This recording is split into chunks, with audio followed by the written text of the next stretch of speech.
Welcome to Sound and Fury. I am Eric Wilfred Watson. And I'm Hugh Frank. Today we're not going to talk about Halloween. No. No! Help me, Marty! Help me! Help! We're going to talk about What If. What are we going to talk about? What if we talked about Marvel? That sounds like an excellent idea. We never talk about Marvel. No, ever. Or Star Trek. Yeah, never. We always have very important conversations about the issues of our day. We do. If the issues of our day could be solved by the two of us, then it's a boring day. The world's in a whole lot of trouble. Yes. What if we were the leaders of the free world? What if we were dictators of the world? Yes. God help us all. I'll be the tater. That makes you... Never mind. So at the time of this recording, we have every single What If episode out except for the finale. Yes, we are in the penultimate. We've gone through some interesting things with What If. It started off, we did a review episode, I think, of the first two episodes. Right. And then after that, they had more. Right, as they do. So how are you feeling about the progress of What If as it stands today? So the Thor party episode, the one before this, was terrible.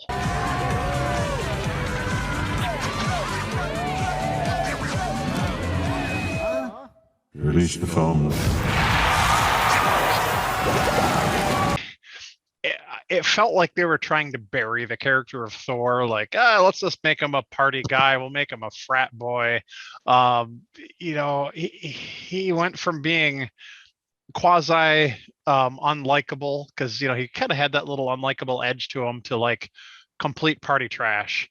And I absolutely hated it. And then at the very end, so this Ultron Thanos living gauntlet thing shows up, and is like, that's weird. Seemed out of place. Seemed very out of place. And then suddenly here we have What If Ultron won for the penultimate episode, and oh my god. So it went from the worst to the absolute best. Back to back. And we both got our wish. We had talked about this earlier. Which yours was what? That the Watcher did more than watch. I was saying that I don't want it to be the Crypt Keeper, where it's just the host introduces the show and then you watch the show and that's that. They're all little self-contained episodes. The movie's only not exactly. Instead of it's just going to be retelling Captain America, but slightly different, retelling Iron Man, but slightly different, I was going to lose interest very quickly. I was hoping it would do like WandaVision did, where it started off as one thing, but then evolved to be more encompassing in the greater MCU. Right. And this did exactly what I was hoping it would. I wanted to see the Watcher become an actual character, and he definitely is. And I can't wait to see what happens next Wednesday. Yes. And I think I'm getting my wish too, in that, I had referred to season 2 as like, hey, so we have Captain Britain. Like, what's going to happen with Captain Britain? She looks like a cool character. What's going to happen with? I'm trying to think of some of the other alternative ones. Well, the big example is going to be Doctor Strange, stranded alone in the universe he destroyed, where he's the only one left. Right. Well, this one ended with, Watcher going straight to him. So you go back to that. So yeah, they're not just standalone episodes, even though they start off appearing to be that way. Right. And with the Sorcerer Supreme from that universe, you're reminded it's a Disney movie. Phenomenal cosmic power. Living space. So yeah. So they're going to bring back this whole multiverse, all these different alternative heroes. I was hoping for season 2, but they're going to do it in the ultimate episode. I'm really hoping, and I haven't seen any kind of run times or anything, but I'm hoping it's like an hour long or something, just to give it plenty of. I don't know if they can wrap it up in a really satisfying manner in a half hour. Maybe they're not planning on it because there's going to be a season 2. Damn it! You're right. You're right. There's going to be a season Not 2. to mention Spider-Man, Multiverse of Madness, and Yes. basically it seems like Marvel's really going full throttle with multiverse stuff, with Loki, with this show, with Doctor Strange. Multiverse is the new Infinity Stone. I can't keep up. Yeah, it's an infinity verse. To infinity and beyond. Something like But that. no, I started off kind of getting bored with it. It was just too much. Oh, it's, what I've already seen, only not exactly. And I was losing interest. And then I kind of got a little bit of hope when people started to notice the Watcher. And I'm like, okay, this is interesting. Whenever the characters notice the Watcher, I perk up. It's like, okay, this is the interesting part. Yep. And I agree with you about the Thor being a party, Yeah. it just undoes what you know about the character. I mean, I guess the concept is that Loki was an influence on him and Thor had to be the better man or whatever, and life lessons learned. But I don't think it would just, the absence of that. I mean, he still had a really strong family structure with Odin, and I just can't see him completely being a totally different human being. Right. And another thing that makes me scratch my head a little bit, and I never thought about this until just now, is how come Loki didn't become a frost giant when Odin adopted and or kidnapped him?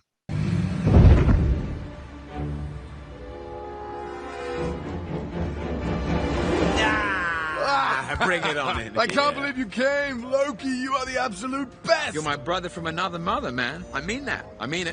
Brothers forever. Brothers forever. I don't know. Because I've often wondered that too, because I mean, ultimately he's walking around in his kind of. Is it just a big illusion all the time? Because he can create illusion. Is he just pretending to look that way? That's kind of what it is. He's permanently, and I think we would have to kind of fan craft an excuse for why that is. I mean, the reality is they don't want to put Tom Hiddleston in blue makeup all the time. That's a good reason. The character Loki is not supposed to be an actual frost giant, and I don't know if in the Norse mythology, in the 1,000-year-old mythology, if I don't know enough about it, but I don't think so. And also, was Loki the name that the ice giants gave him because he's still called Loki? I thought that was this, Asgardian name. Well, I don't know if. That's a very good question. Because if you're adopted by somebody else, I mean, you could have been named Bob, but then you end up being named Steve because you're adopted. Right, or Loki, that's a very good question. Maybe, but it's a nitpicky tic-tacky thing. But the important part is that we're getting the multiverse, and they're doing it extremely well. I loved when they're shattering walls between universes, and you get little snippets of each universe. Yeah. My favorite is Captain Rogers being sworn in as president, but it's not even the important thing in the scene. It's just something in the background. Right. Yep.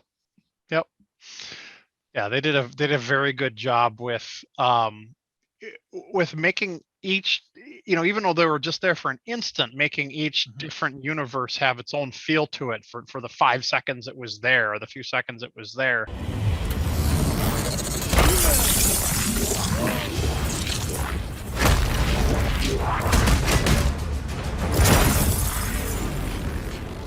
Otherwise, it would be just very George Lucasian, where this planet's all desert and this planet's all jungle and this planet's all. It's like each one had a little bit, like even the buildings were changing. At one point, there was a medieval one. There was castle structures instead of skyscrapers, and just it was a very you could almost see how each one had evolved down a different path to get to where they were.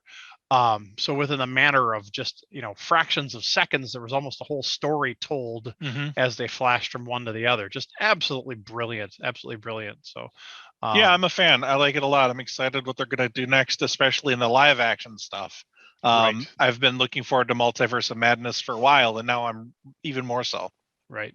Yeah. And Disney, I guess they're just, you slap quantum and multiverse on stuff, and suddenly it's like, here's my quantum toolbox. Here's my quantum lunchbox. Here's my multiverse hymnal. Star Trek went from photon torpedoes to quantum torpedoes, and all of a sudden they were cooler. Yeah. They took that quantum leap. Yeah.